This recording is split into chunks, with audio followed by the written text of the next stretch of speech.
चुनावी नतीजों से चंद घंटे पहले बदला फलोदी सट्टा बाजार का भाव। बंगाल के सियासी पंडितों के उड़े होश। पश्चिम बंगाल में सत्ता की चाबी किसके हाथ लगेगी, इसका औपचारिक फैसला तो 4 मई को आने वाले नतीजों के बाद ही होगा, लेकिन उससे पहले सट्टा बाजार के आंकड़ों ने सबको चौंका दिया है। नतीजों से एक दिन पहले लोग अब केवल चुनावी रैलियों या एग्जिट पोल पर ही नहीं, बल्कि राजस्थान के ऐतिहासिक फलोदी सट्टा बाजार की हलचल पर भी नजर लगाए बैठे हैं।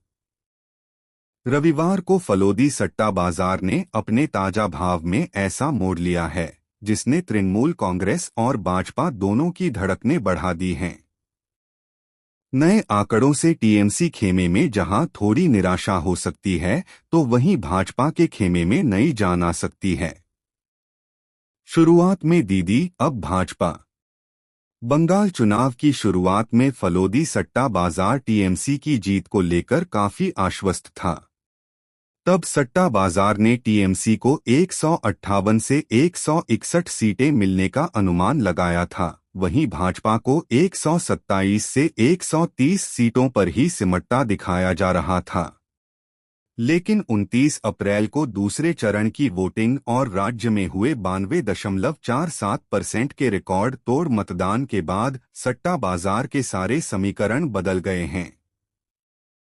क्या है सट्टा बाजार का नया गणित? ताजा आंकड़ों के अनुसार फलोदी सट्टा बाजार अब बंगाल में भाजपा की सरकार बनने की संभावना जता रहा है। नए भावों के मुताबिक सट्टा बाजार अब बीजेपी को 150 से 152 सीटें दे रहा है, जो 294 सदस्यीय विधानसभा में बहुमत के 148 के आंकड़े से अधिक है। वहीं ममता बनर्जी की पार्टी अब 137 से 140 सीटों के बीच बहुमत से पिछड़ती दिख रही है। भवानीपुर में दीदी का भाव बढ़ा। फलोदी सट्टा बाजार के सिस्टम में जिसका भाव जितना अधिक होता है, उसे उतना ही कमजोर माना जाता है। भवानीपुर सीट पर ममता बनर्जी की स्थिति को लेकर भी सट्टा बाजार ने बड़ा संकेत दिया है। वहां ममता बनर्जी का भाव 20 से 25 पैसे से बढ़कर सीधे 50 पैसे तक पहुंच गया है, जो उनकी अपनी सीट पर भी कांटे की टक्कर और कमजोरी की ओर इशारा कर रहा है। क्यों बदला सट्टा बाजार का रुख? सट्टा बाजार के विशेषज्ञों का कहना है कि भारी मतदान ज्यादातर सत्ता विरोधी लहर मानी जाती है।